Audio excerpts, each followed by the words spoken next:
Well, good morning, East Alabama and West Georgia. Dr. Dodd in here with you early on your Monday morning. It is August 5th, 2024 at 4:48 a.m. Central, 5:48 a.m. Eastern as we watch Hurricane Debby make landfall along the Big Bend area of North Florida.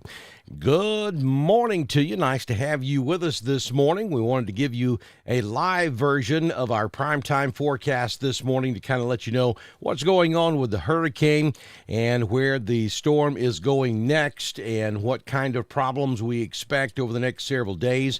Debby certainly has the potential of becoming a legacy storm as far as rainfall is concerned across southeast Georgia and across the South Carolina coast over the course of this week. Debby is not going to go anywhere quickly. Debby is being blocked by several weather systems across the southeastern United States, and Debby will stall out across the southeast coast, probably somewhere just offshore between Savannah and Charleston, and sit there for a couple of days, and it's going to cause catastrophic rain across southeast Georgia and the South Carolina coast. Now, exactly where that sets up, nobody can tell you for sure this morning. All we can do is kind of give you we can paint a broad picture of where that potential exists, and then we won't know exactly where that's going to happen until it actually starts developing, and that'll be in about 24 hours, and then it's going to last for about 48 hours in those particular areas. So we're going to step through several different products this morning and show you what we're looking at.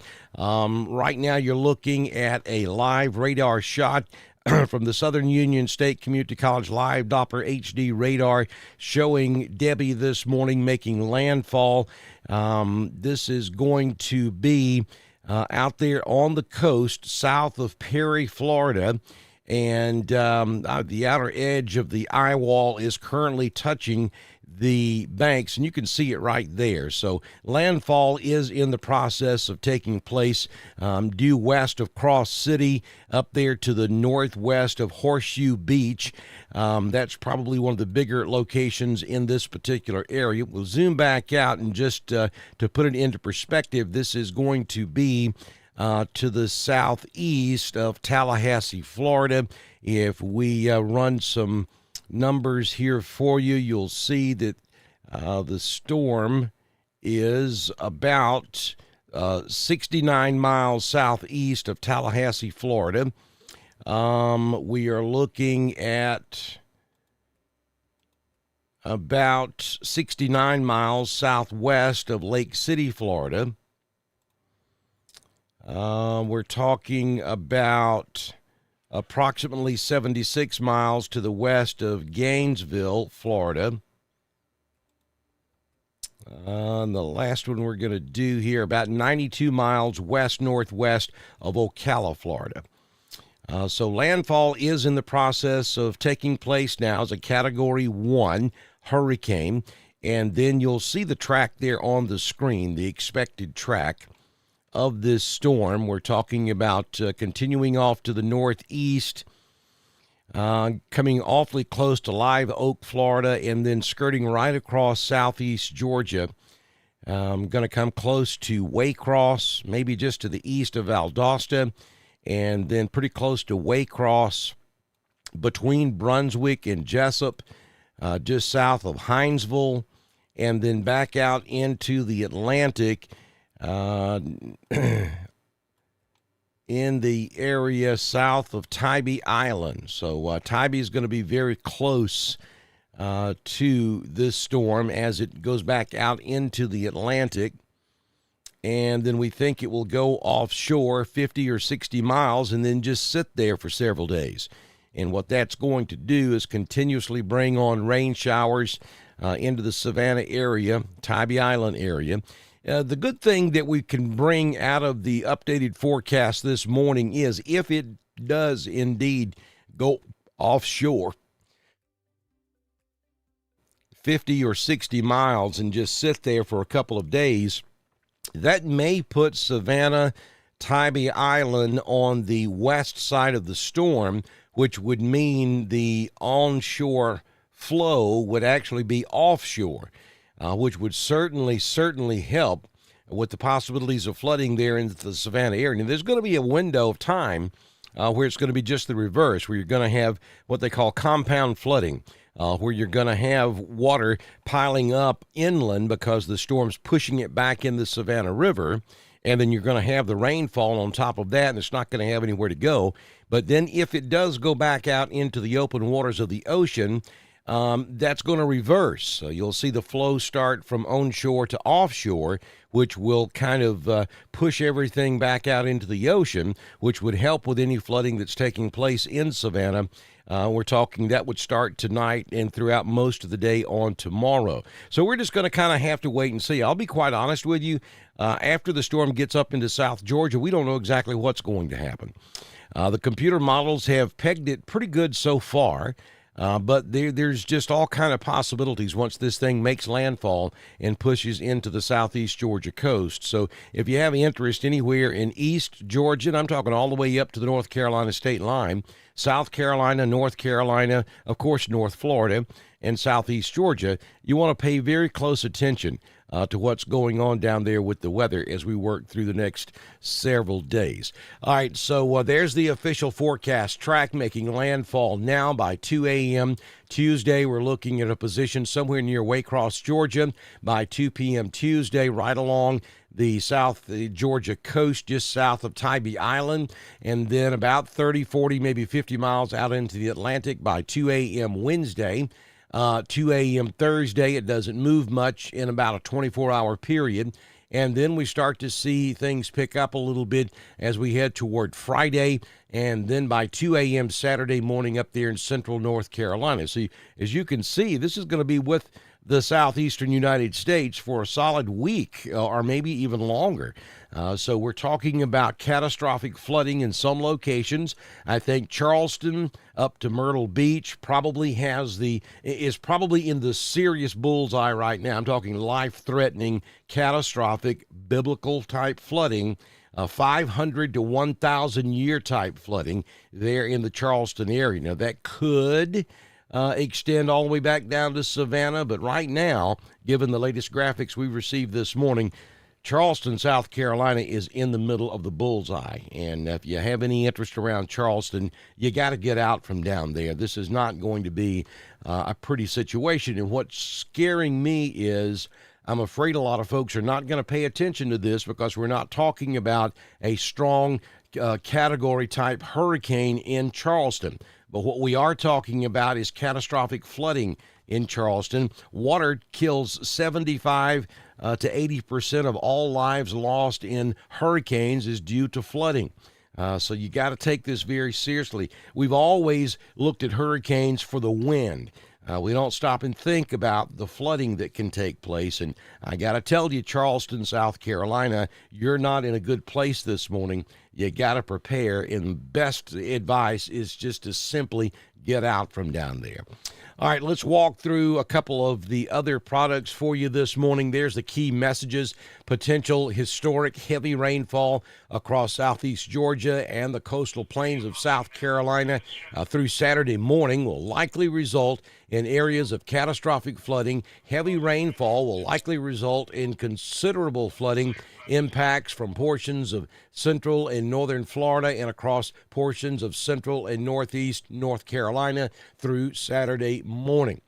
This is a dangerous, life-threatening storm surge also along portions of the Gulf Coast of Florida with 6 to 10 feet of inundation above ground level expected somewhere between Okaloosa River and the Yankeetown through the mid-morning. So not only are we dealing with the possibility of flooding from rain, but we have the storm surge as well. And I know I butchered some of those coastal towns there, but the problem we have here is compounded. You have that onshore storm surge, and then you have the rain on top of it. That's a compound flooding situation that could take place anywhere on the southeast side of Georgia, really from Jacksonville all the way up to north of Myrtle Beach, South Carolina over the next couple of days. Here's the tornado threat for today. We have not seen a unusually large number of tornadoes with this system. We have seen quite a few tornado warnings down in Florida. In the central and southern part from around Tampa is where most of them have been.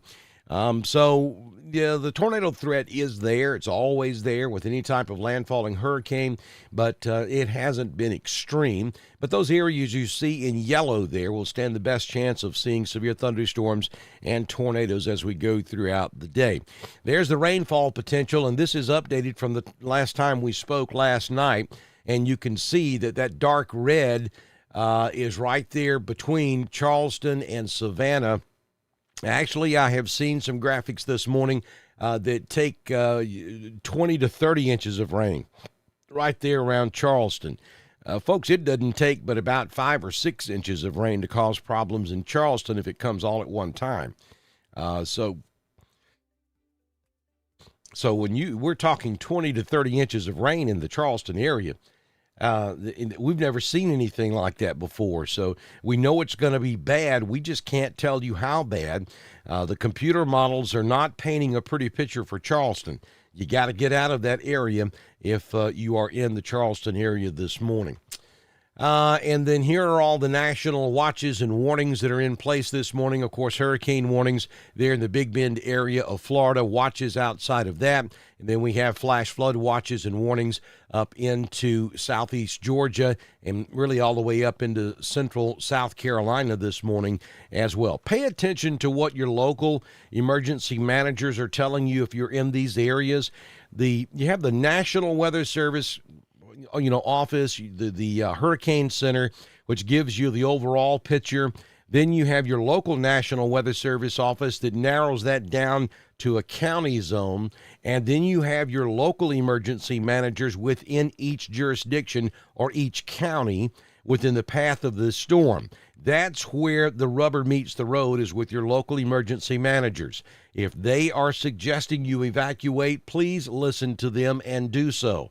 If they are suggesting that you do certain things and avoid certain areas, pay attention to them. They're the ones who are connected to what's actually happening on the ground in those areas. Your local emergency management office will give you good local information during these types of events. And if you haven't already done so, you need to Google your county and then go to the Emergency Management Office website and see if they have a mass notification system that's available for your county, your area. 99% of all counties have that now, and you need to sign up for that local emergency notification information so that you'll get text messages that will tell you, don't travel down Highway ABC. It's flooded. Do not try to go into a particular area of the county. It's flooded. If you live along XYZ River, you need to leave now. That's the kind of information you're going to get from your local emergency management office, which you're not going to necessarily get that from the National Weather Service, certainly not the National Hurricane Center. They're forecasting the track of the storm, not local information. So you need to do yourself a favor. And look, if you have kin folks or friends or loved ones who live in this area, maybe you don't, but you have folks that you're familiar with that live in this area, I know this is big-time news this morning, but call them and just make sure that they're aware of this situation. We have a landfalling hurricane. Debbie is not going to be known for her wind, even though she is going to cause some damage in the Big Bend area of Florida. Debbie's legacy is going to be catastrophic flooding in southeast Georgia and coastal South Carolina, maybe even inland further than coastal up in South Carolina. So just make sure that your family and your friends are fully aware of what's going on here. Again, the top of mind awareness with this storm scares me because we're not talking hurricane status up into Georgia and South Carolina, so I'm afraid there are a lot of people that's not going to take this thing seriously. But again, 75% of all deaths in hurricanes come from what? Flooding. It's very dangerous. This is a very serious situation, and if you're in the path of this storm, you need to heed the warnings that are out there this morning. Looking at power outages, how about 135,937 customers without power across the state of Florida, most of that in the Perry, Florida area, as this storm makes landfall this morning. We've been looking at the Georgia map. I haven't seen any significant power outages in the state of Georgia just yet, but we will continue to watch that moving forward. So once again, I'll look at the radar this morning. If you're just joining us, it is 5:03 a.m. Central. Dr. Don with you on your Monday morning with a early morning update as Hurricane Debbie makes landfall south of Perry, Florida, in the Big Bend area of the state of Florida this morning. How about the weather across East Alabama and West Georgia? Not a problem. It's going to be a typical summer day for early August across East Alabama and West Georgia. Matter of fact, our heat levels are going to come down a bit today. We're looking at a high temperature around 88 degrees. Only a 20 to 30% chance of showers across the region today. All in all, not going to be a bad Monday. And then down on the Gulf Coast regions of Northwest Florida and Alabama, lots of questions about what I think is going to happen down there. You're going to be fine. West of Apalachicola is going to be fine. The storm, the problems with Debbie are going to be to the right of the storm. In the northwest quadrant of the storm, that's the dirty side of the storm. That's where all the severe weather will be. So if you're west of Apalachicola, you're looking at a pretty nice Monday. We're talking about places like Panama City, Destin, Fort Walton Beach, even over towards Seagrove, Seaside, Pensacola, Orange Beach, Gulf Shores, Fort Morgan, even all the way over to Biloxi. We're looking at a beautiful Monday for you along the Gulf Coast. Now, the riptide currents, if you see those red flags and double red flags, don't go in the water. The ocean's going to be kind of turbulent today, but weather-wise, we're talking it is going to be nice out there across northwest Florida. North Georgia should be fine today. We will have clouds at times. It could be breezy at times, even up here in the mountains. The higher you go in elevation, the more breezy it could potentially be. And we probably in a 20 to 30% chance of rain up here in the mountains as well. But all in all, not a bad Monday for North Georgia, West Georgia, East Alabama, and the Florida Northwest Gulf Coast regions. We're going to be tracking this for you throughout the day. We'll be posting information on Facebook. And if the good Lord's willing and the creek don't rise, I'll see you back in here first thing tomorrow morning. We may do a live tonight after about 7 p.m. Central, and then we'll have your primetime forecast back on its regular schedule first thing tomorrow morning here on Dr. Don's Weather. Hope y'all have a fantastic Monday, and we'll see you later on this evening.